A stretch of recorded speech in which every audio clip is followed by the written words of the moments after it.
Good morning dear friends. आशा करता हूँ आप सब स्वस्थ होंगे, मस्त होंगे, अपने काम में व्यस्त होंगे। मैं आपका दोस्त आज लेके हाजिर हूँ आपके लिए तीसरी क्लास, भारतीय राज्य व्यवस्था की तीसरी क्लास। हम लोगों ने देखा था कैसे एक व्यापारिक कंपनी भारत आती है और व्यापारिक कंपनी से एक प्रशासनिक निकाय में परिवर्तित हो जाती है और भारत में संवैधानिक विकास की प्रक्रिया प्रारंभ हो जाती है। 1773 के रेगुलेटिंग एक्ट से भारत में संवैधानिक विकास की प्रक्रिया प्रारंभ हो जाती है, जिसके अधीन हमने 1773 का रेगुलेटिंग एक्ट, 1781 का एक्ट ऑफ सेटलमेंट, 1784 का पिट्स इंडिया एक्ट और 1793 का चार्टर एक्ट देख लिया था। आज हम देखेंगे 1813 का चार्टर एक्ट। 1813 का चार्टर एक्ट, 1813 का चार्टर एक्ट। ये चार्टर एक्ट जो आते थे कंपनी के खिलाफ आते थे। तो क्या कारण होते थे जो चार्टर एक्ट लाए जाते थे?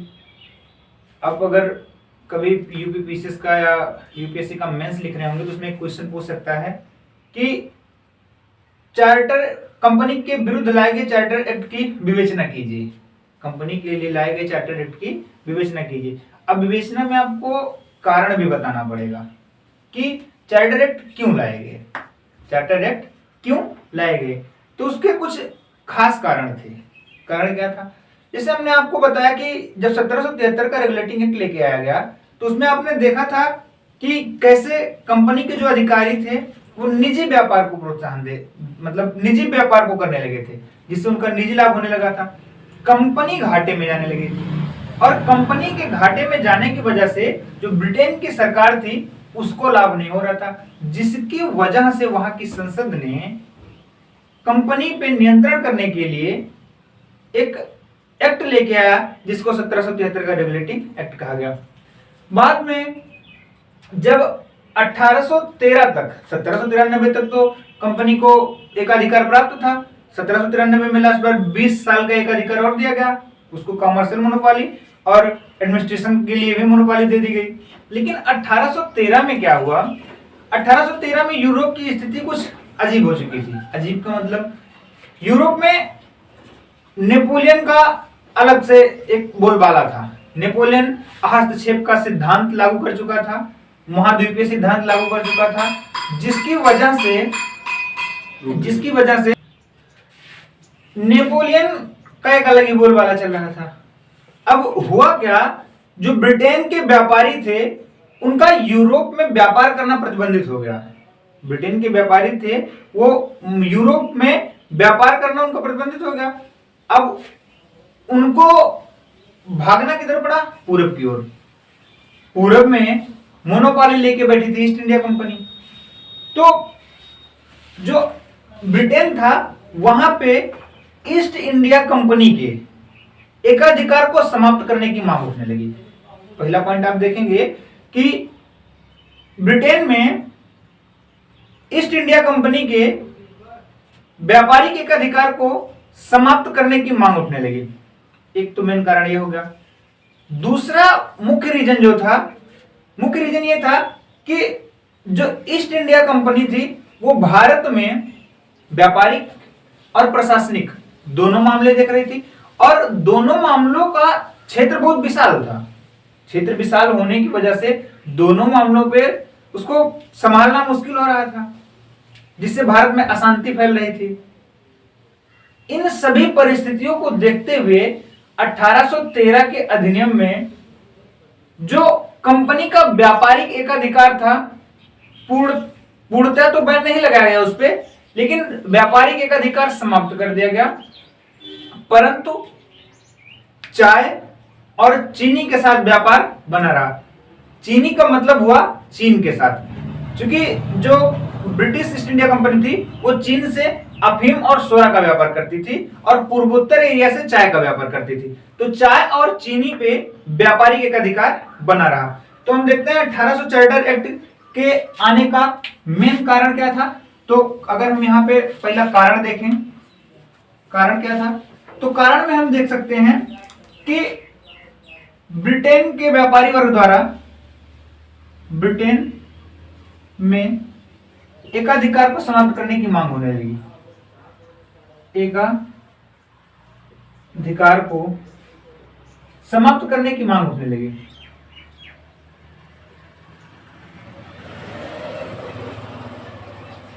समाप्त करने की मांग उठने लगी।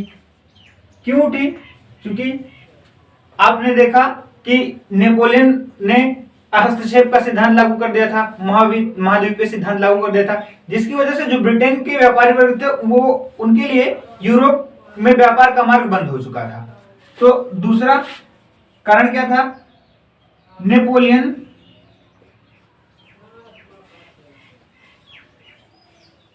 के द्वारा लागू किए गए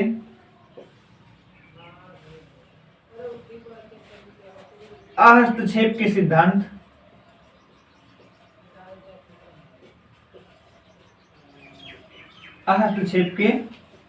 सिद्धांत व महाद्वीपीय सिद्धांत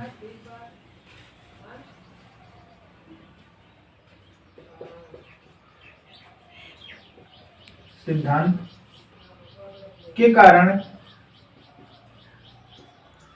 यूरोपीय व्यापारियों का या ब्रिटेन के अंग्रेज व्यापारियों का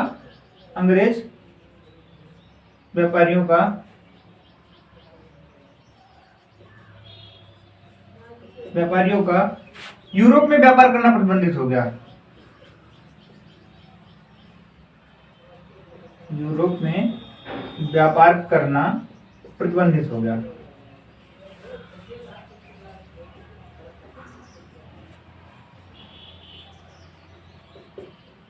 तीसरा रीजन क्या बना? तीसरा रीजन ये बना, जो ईस्ट इंडिया कंपनी थी वो भारत में दो क्षेत्रों पे विस्तार कर चुकी थी। एक तो east India company EIC, east India company Bharat में प्रशासनिक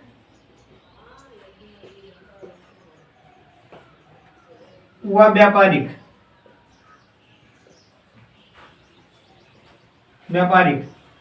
प्रशासनिक व व्यापारिक दोनों मोर्चों पर नियंत्रण करना उसके लिए मुश्किल हो रहा था। प्रशासनिक व व्यापारिक मामलों पर नियंत्रण करना मुश्किल हो रहा था।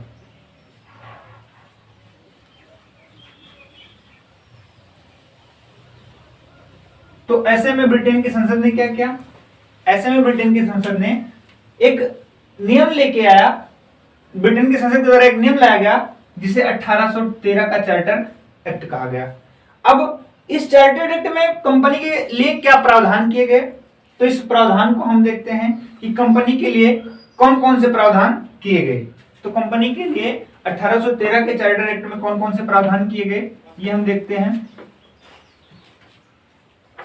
पहला प्रावधान क्या किया गया?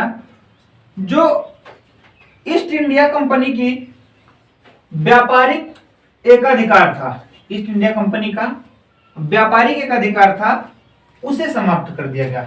ईस्ट इंडिया कंपनी का व्यापारिक एकाधिकार समाप्त कर दिया गया।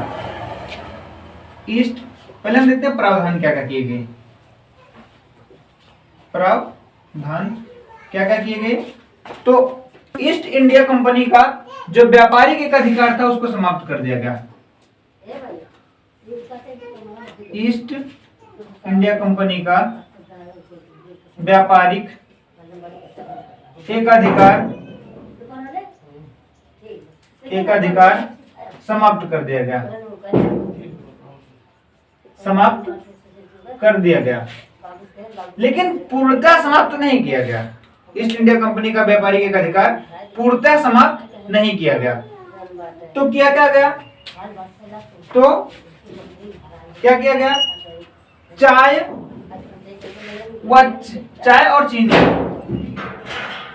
और चीनी के साथ व्यापार बना रहा। चाय और चीनी के साथ व्यापार बना रहा। इसका क्या मतलब हुआ? चाय और चीनी के साथ व्यापार बना रहा, इसका मतलब हुआ चाय और चीनी के साथ व्यापार बना रहने का मतलब ये है कि जो ईस्ट इंडिया कंपनी थी वो अभी भी पूर्वोत्तर राज्यों के साथ चाय और चीन के साथ जो अफीम और सोरे का व्यापार करती थी उस पे अभी भी ईस्ट इंडिया कंपनी की कमर्शियल मोनोपोली थी, कमर्शियल मोनोपोली थी। इसके बाद अगला जो प्रावधान किया गया, पहले तो ये समझ में आ गया कि ईस्ट इंडिया कंपनी का व्यापारिक एकाधिकार समाप्त कर दिया गया और परंतु उसका चाय और चीनी के साथ व्यापार बना रहा। चीनी का मतलब चीन के द्वारा जो अफीम और सोरे का व्यापार किया जाता था।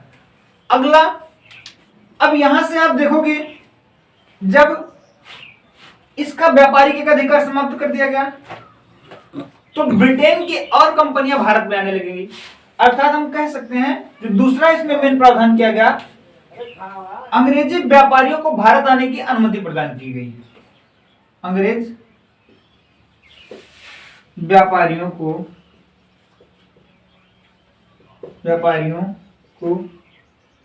भारत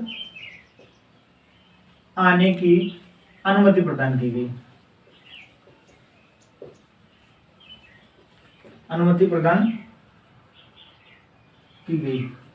आपको यहां से थोड़ा दिमाग लगाना है, थोड़ा सोचना है, अपने सोचने की क्षमता को विकसित करना है। अब देखो, अभी तक कंपनी अकेली कौन सी थी? East India company. अभी तक वो मनमाने ढंग से व्यापार कर रही थी। किसानों के फसल की कीमत को अभी वो जितना कहती थी वो अपने हिसाब से तय करती थी। लेकिन अब अंग्रेज की कई कंपनियां आ गई और जब कई कंपनियां आ जाएंगी तो व्यापार में प्रतिस्पर्धा बढ़ेगी, व्यापार में प्रतिस्पर्धा बढ़ेगी। तो आपको बताना है कि वो कौन कौन सी कंपनियां थी जो ईस्ट इंडिया कंपनी, मतलब ईस्ट इंडिया कंपनी किन तीन कंपनियों का समूह थी। कौन सी तीन कंपनियां मिलके ईस्ट इंडिया कंपनी बनी थी, आपको कमेंट करके बताना है। क्योंकि ईस्ट इंडिया कंपनी एक अकेली कंपनी नहीं थी, ये तीन कंपनियों को मिला के बनाई गई थी। तो आपको बताना है ईस्ट इंडिया कंपनी कौन सी तीन कंपनियों को मिला के बनाई गई थी। अगला देखते हैं, अंग्रेज व्यापारियों को भारत आने की छूट दी गई और इनको व्यापार करने की अनुमति दी गई, जिससे भारत में प्रतिस्पर्धा तो बढ़ेगी। अगला जो काम किया गया, अगला आप देखेंगे, अब जब अंग्रेज भारत आने लगे तो ये अपनी बस्तियां बनाने लगे, अंग्रेजी कॉलोनियां बनने लगी भारत में, अंग्रेजी उपनिवेश बनने लगे। इन्हीं अंग्रेजी उपनिवेश को बाद में उपनिवेशवाद के नाम से पढ़ा जाता है। को भारत आने की जब छूट दी गई तो ये अपनी अस्थायी बस्तियां बनाने लगे और जिसको भारत में उपनिवेशवाद कहा गया, उपनिवेशवाद कहा गया। अब जब अंग्रेज यहाँ पे रहने लगे तो ये अपने धर्म का प्रचार करना प्रारंभ करेंगे। जब धर्म का प्रचार करना प्रारंभ करेंगे तो इनके धर्म गुरुओं को यहाँ पे आने की अनुमति दी जाएगी। तो इसी एक्ट के अंतर्गत भारत में ईसाई मिशनरियों को भारत आने की अनुमति दी गई। तो ईसाई मिशनरियों को भारत आने की अनुमति दी गई, भारत आने की अनुमति प्रदान की गई। ईसाई मिशनरी भारत आने लगी। अगला कार्य क्या हुआ? ईसाई मिशनरी भारत आएंगे, धर्म का प्रचार करना प्रारंभ करेंगे, कंपनी भारत में व्यापार करेगी। इन सब कामों के लिए कुछ भारतीयों की भी आवश्यकता पड़ेगी, कुछ भारतीयों की, क्योंकि कंपनी का कार्य अकेले अंग्रेजी हुकूमत के लोग नहीं कर सकते थे, उसके लिए भारतीयों को भी उसमें शामिल करना जरूरी था। और भारत में शिक्षा का स्तर उतना अच्छा नहीं था, किसके लिहाज से? अंग्रेजों के लिहाज से। अंग्रेज भारत में शिक्षा तो बहुत, मतलब भारत तो विश्व गुरु पहले से था, लेकिन अंग्रेजों के परिप्रेक्ष्य में अगर देखा जाए तो भारतीय शिक्षित नहीं थे। अंग्रेजों के अगर नजरिए से देखा जाए तो भारतीय शिक्षित नहीं थे और उनको कंपनी में कार्य करने के लिए कुछ शिक्षित लोगों की आवश्यकता थी। तो अंग्रेजों ने यहाँ पे पहली बार शिक्षा पे जोर देने का प्रावधान किया और प्रतिवर्ष शिक्षा बजट के लिए 1 लाख रुपए खर्च करने के लिए प्रतिबद्धता जताई। उन्होंने निर्णय लिया कि प्रतिवर्ष 1 लाख रुपए शिक्षा के लिए खर्च किए जाएंगे। तो प्रतिवर्ष 1 लाख रुपए 1 लाख रुपए शिक्षा पे खर्च करने का प्रावधान किया गया। शिक्षा पर खर्च करने का प्रावधान किया गया। हमने देखा 1813 का चार्टर एक्ट, कारण क्या थे? कारण था कि ब्रिटेन व्यापारियों का यूरोप में व्यापार करना प्रतिबंधित हो गया, जिसकी वजह से वहां पे ईस्ट इंडिया कंपनी के व्यापारिक अधिकार को समाप्त करने की मांग उठने लगी। दूसरा रीजन क्या था? ईस्ट इंडिया कंपनी भारत में व्यापारिक और प्रशासनिक दोनों मामले देख रही थी, जिससे दोनों मुद्दों पे उसको नियंत्रण करना कठिन हो रहा था। तो उसकी वजह से जो ब्रिटेन की संसद थी, ब्रिटेन की संसद ने एक एक्ट बनाया 1813 का चार्टर एक्ट, और इस चार्टर एक्ट के अंतर्गत ईस्ट इंडिया कंपनी के व्यापारिक अधिकार को समाप्त कर दिया गया, परंतु चाय और चीनी के साथ व्यापार बना रहा। अंग्रेज व्यापारियों को भारत आने की अनुमति प्रदान कर दी गई तथा उनके साथ ईसाई मिशनरियों को भारत आने की अनुमति प्रदान की गई, और अब प्रति वर्ष 1 लाख रुपए शिक्षा पे खर्च करने का प्रावधान किया गया। पहला चार्टर एक्ट हमने 1793 में देखा था, दूसरा चार्टर एक्ट 1813 में देख लिया। अब जो तीसरा चार्टर एक्ट आएगा वो 20 साल के अंतराल पे 1833 में आएगा। तो हम देखते हैं तीसरा चार्टर एक्ट 1833, तीसरा चार्टर एक्ट 1833। आपको कमेंट करके बताना है कि 1813 का जो चार्टर एक्ट था, इस समय ब्रिटेन का क्राउन कौन था? ब्रिटिश क्राउन कौन था? हमने आपको अपनी पहली क्लास में बताया था कि इस समय ब्रिटिश क्राउन कौन होगा। आपको एक कमेंट करके बताना है कि इस समय ब्रिटिश क्राउन कौन था। अब अगला देखते हैं 1833 का चार्टर एक्ट। 1833 का चार्टर एक्ट, 1833 का चार्टर एक्ट। 1833 का चार्टर एक्ट आया तो इस समय जो ब्रिटेन के क्राउन था, क्राउन मतलब राजा बोल सकते हैं, ब्रिटेन का जो राजा था वो थे विलियम फोर्थ। विलियम फोर्थ वहां के राजा थे।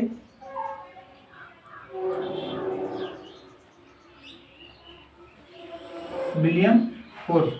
और जो भारत में वायसराय थे, यह भारत में गवर्नर जनरल थे। गवर्नर जनरल थे, वो कौन थे? William Bentinck. विलियम बेंटिक,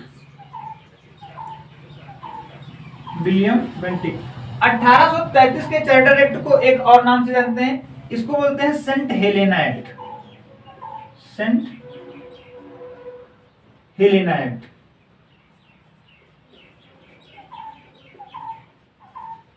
इसको सेंट हेलेना एक्ट भी बोलते हैं। क्राउन कौन था? विलियम फोर्थ थे। गवर्नर जनरल कौन था? विलियम बेंटिक थे। गवर्नर जनरल कौन था? गवर्नर जनरल विलियम बेंटिक थे। प्रावधान क्या क्या किए गए? प्रावधान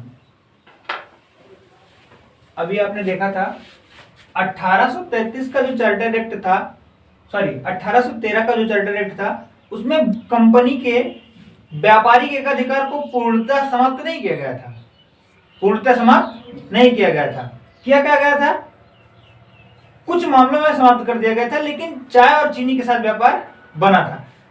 इस 1833 में पहला प्रावधान जो किया गया, कंपनी के व्यापारिक एकाधिकार को पूर्णतः समाप्त कर दिया गया। कंपनी के व्यापारिक एकाधिकार को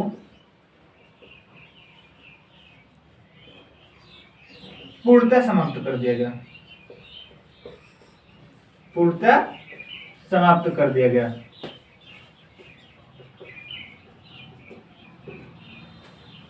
तो कंपनी अब क्या करेगी? जब व्यापारिक एकाधिकार को पूर्णतः समाप्त कर दिया गया तो कंपनी करेगी क्या? ऐसा नहीं है। कंपनी व्यापार भी करेगी, लेकिन अब कोई उसका अधिकार नहीं रह गया, किसी विशेष क्षेत्र पे उसका अधिकार नहीं रह गया कि एक जगह पे सिर्फ वही कंपनी व्यापार करेगी। ऐसा नहीं है। अब सभी जगह पे सारी कंपनियों को व्यापार करने की छूट दे दी गई, लेकिन इसका जो प्रशासनिक एकाधिकार था वो बना रहा। प्रशासनिक एकाधिकार बना रहा। उस समय गवर्नर जनरल कौन था? William Bentinck. कहाँ का? बंगाल का गवर्नर जनरल कौन था? William Bentinck. तो प्रावधान क्या किया गया? दूसरा प्रावधान इसमें जो मेन रूप से किया गया वो बंगाल के गवर्नर जनरल को भारत का गवर्नर जनरल बना दिया गया। बंगाल के गवर्नर जनरल को बंगाल के गवर्नर जनरल को भारत का गवर्नर जनरल बना दिया गया।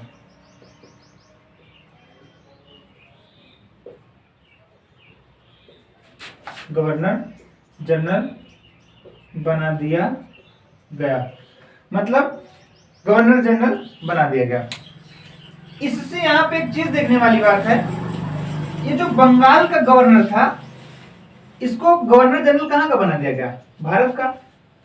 यहां से एक चीज हम देख सकते हैं कि भारत में केंद्रीकरण का प्रयास किया गया। भारत की जो सत्ता थी, सत्ता का केंद्रीकरण करने का प्रयास किया गया। तो तीन चीजों में, एक वित्तीय, विधायी और प्रशासनिक। वित्तीय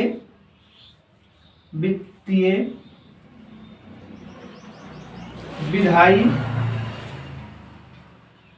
व प्रशासनिक, तीनों रूपों में सत्ता का केंद्रीकरण करने का प्रयास किया गया। केंद्रीकरण करने का प्रयास किया गया तीन रूपों में। कब कब? इस अधिनियम के अंतर्गत जो सत्ता थी उसका केंद्रीकरण करने का प्रयास किया गया। क्योंकि बंगाल का जो गवर्नर था उसको संपूर्ण भारत का गवर्नर जनरल बना दिया गया।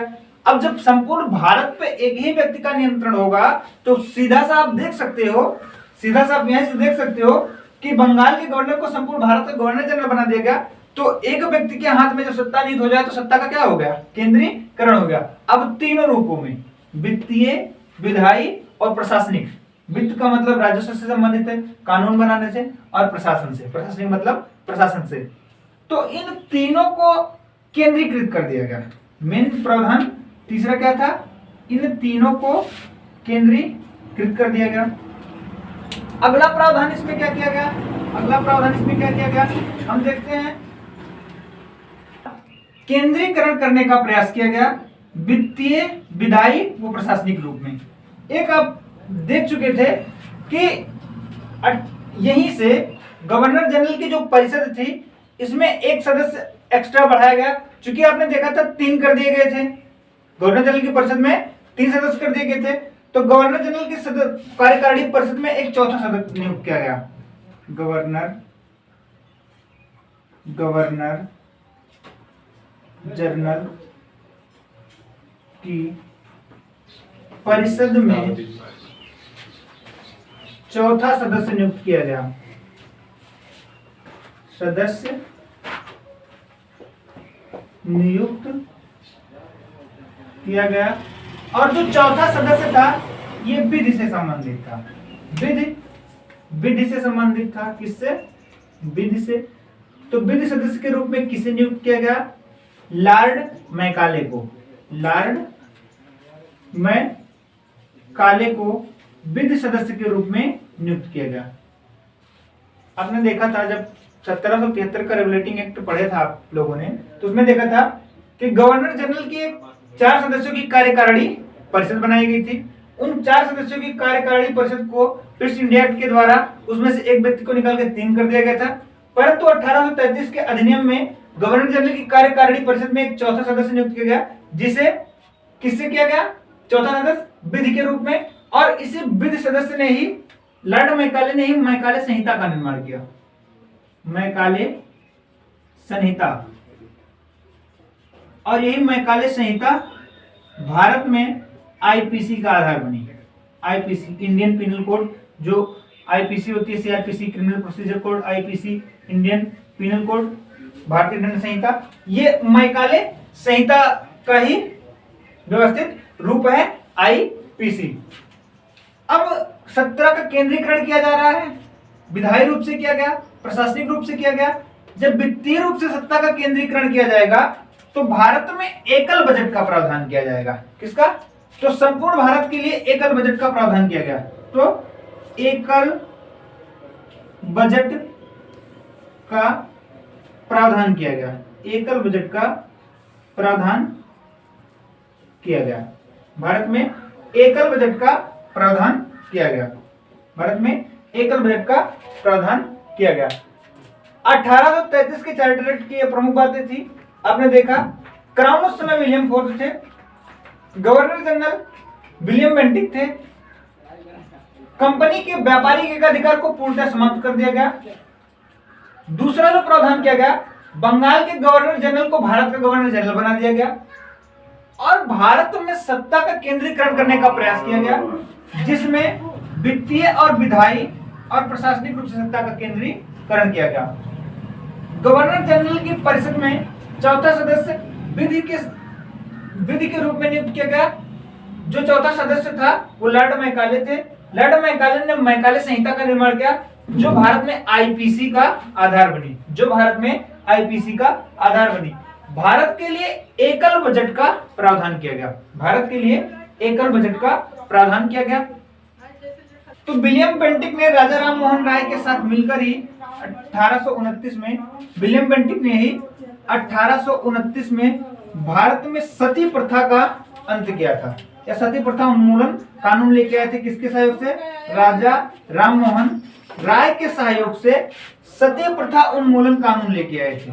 सती प्रथा उन्मूलन कानून, सती प्रथा उन्मूलन 1829 में राजा राम मोहन राय और लॉर्ड विलियम बेंटिक के सहयोग से सती प्रथा उन्मूलन कानून लाया गया था। एक कुछ खास बातें इस अधिनियम की और थी। इसी अधिनियम के अंतर्गत लंदन में हैलीबर्ग नेशनल कॉलेज की स्थापना की गई थी। हैलीबर्ग नेशनल कॉलेज की स्थापना की गई थी। नेशनल कॉलेज की स्थापना की गई। और दूसरा प्रावधान क्या किया गया? एक इंपॉर्टेंट प्रावधान था कि जो लंदन में भारत में सिविल सेवाओं के लिए खुली प्रतियोगिताओं का चयन होने लगा था। आईसीएस की परीक्षा के लिए खुली प्रतियोगिताओं का चयन प्रारंभ हुआ था, लेकिन वो चयन लंदन में हो रहा था। खुली प्रतियोगिताएं जो आयोजित होती थी वो लंदन में होती थी। आपको कमेंट करके ये बताना है कि भारत में सिविल सेवा परीक्षा को पास करने वाले पहले व्यक्ति कौन थे। तो लंदन में आईसीएस के लिए खुली प्रतियोगिताओं का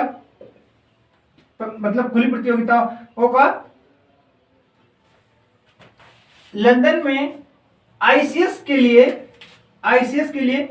खुली प्रतियोगी परीक्षाएं आयोजित की जाने लगी थी। खुली प्रतियोगी परीक्षा प्रारंभ कर गई थी, परीक्षा होने लगी थी। अगला 1833 का चार्टर एक्ट आपने अच्छे से देख लिया। इसमें कुछ खास बातें थी। पहला था कंपनी के व्यापारिक अधिकार को पूर्णतः समाप्त कर देगा, परंतु इसका प्रशासनिक एक अधिकार बना रहा। बंगाल के गवर्नर जनरल को भारत गवर्नर जनरल बना दिया गया। इसका मतलब यह हुआ कि भारत में सत्ता के केंद्रीकरण का प्रयास किया गया। क्वेश्चन पूछेगा यहीं से कि भारत में सत्ता के केंद्रीकरण का प्रथम प्रयास कब किया गया?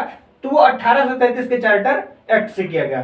केंद्रीकरण का मतलब वित्तीय रूप से भी किया गया, विधायी रूप से किया गया, प्रशासनिक रूप से किया गया। जब वित्तीय रूप से सत्ता का केंद्रीकरण किया जाएगा तो भारत में एकल बजट का प्रावधान किया जाएगा।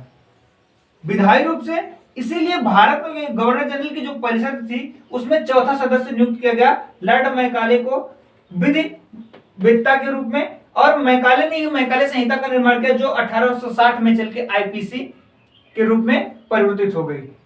लंदन में हैलीबर्ग नेशनल कॉलेज की स्थापना इसी अधिनियम के अंतर्गत होती है। और भारत के लिए आईसीएस की खुली प्रतियोगी परीक्षाओं का आयोजन कहां प्रारंभ होता है? लंदन में प्रारंभ होता है। इसके बाद हम अगला एक्ट देखेंगे 1853 का चार्टर एक्ट। 1853 का चार्टर एक्ट 1853 का चार्टर एक्ट 1853 के चार्टर एक्ट को हम देखते हैं क्या क्या उसमें खास थे। तो उस समय जो ब्रिटिश क्राउन था वो अलेक्जेंड्रिया विक्टोरिया थी। ब्रिटिश क्राउन के रूप में जो थे वो अलेक्जेंड्रिया विक्टोरिया थी। अलेक्जेंड्रिया। हम देखते हैं 1853 का चार्टर एक्ट। 1853 1853 का चार्टर एक्ट, 1853 का चार्टर एक्ट। इस समय जो ब्रिटिश क्राउन था, क्राउन वो अलेक्जेंड्रिया विक्टोरिया थी, अलेक्जेंड्रिया विक्टोरिया, अलेक्जेंड्रिया विक्टोरिया। और जो गवर्नर जनरल थे वो लॉर्ड डलहौजी थे, जो गवर्नर जनरल थे वो लॉर्ड डलहौजी थे, गवर्नर जनरल लॉर्ड डलहौजी थे। डलहौजी थे। इसमें जो प्रमुख प्रावधान किए गए, तो गवर्नर जनरल की परिषद को दो भागों में डिवाइड किया गया। इसमें जो प्रावधान किया गया, पहला प्रावधान क्या किया गया, गवर्नर जनरल की जो परिषद थी उसको दो भागों में डिवाइड कर दिया गया। गवर्नर जनरल की परिषद को दो भागों में डिवाइड किया गया। गवर्नर जनरल की परिषद को दो भागों में डिवाइड किया गया। पहला, एक गवर्नर जनरल की परिषद, गवर्नर जनरल की परिषद, और दूसरा विधान परिषद,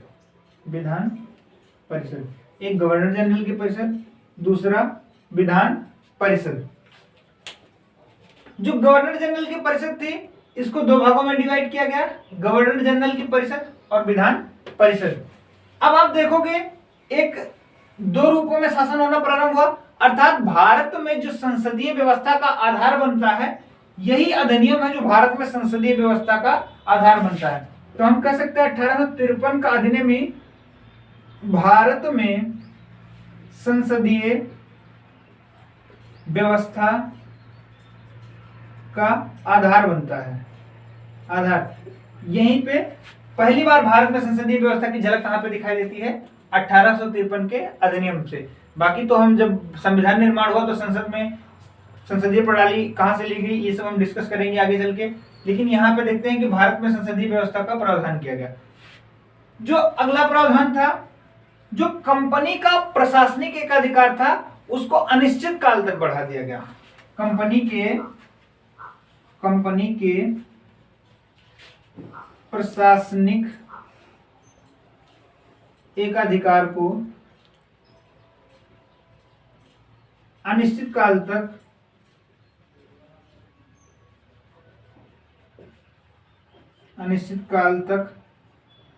बढ़ा दिया गया।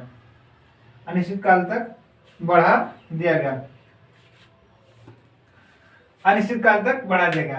कंपनी के प्रशासनिक एकाधिकार को अनिश्चित काल तक बढ़ा दिया गया। अब देखो, कंपनी को पूरी छूट दे दी गई। जब छूट दे दी गई कि अनिश्चित काल तक तुम ही शासन करोगे, यहीं से काम गड़बड़ हो गया। काम क्या गड़बड़ हो गया, कंपनी ने पूर्णतः मनमानी करना प्रारंभ कर दी और जिसका परिणाम उसको 53-4-57 में ही भुगतना पड़ा। खूब अच्छे से अंग्रेजों की कुटाई हुई, खूब अंग्रेजों से 1857 की क्रांति में अंग्रेजों की कुटाई हुई और 4 साल बाद ही उसके प्रशासनिक एकाधिकार को समाप्त ही कर दिया गया और सीधा जो शासन था वो ब्रिटिश क्राउन के नाम पे होने लगा। कंपनी, इसलिए कहते हैं किसी को ज्यादा छूट नहीं देनी चाहिए। ब्रिटेन की संसद ने कंपनी को छूट दिया जिसका परिणाम भारत कंपनी के लिए अच्छा नहीं हुआ। अगला काम क्या किया गया, जो बंगाल में अभी तक क्या था, संपूर्ण भारत के लिए भारत गवर्नर जनरल काम करता था। अब बंगाल में एक पृथक लेफ्टिनेंट गवर्नर नियुक्त किया जाने लगा। बंगाल के लिए पृथक लेफ्टिनेंट गवर्नर नियुक्त किया गया, के लिए एक लेफ्टिनेंट गवर्नर नियुक्त किया गया।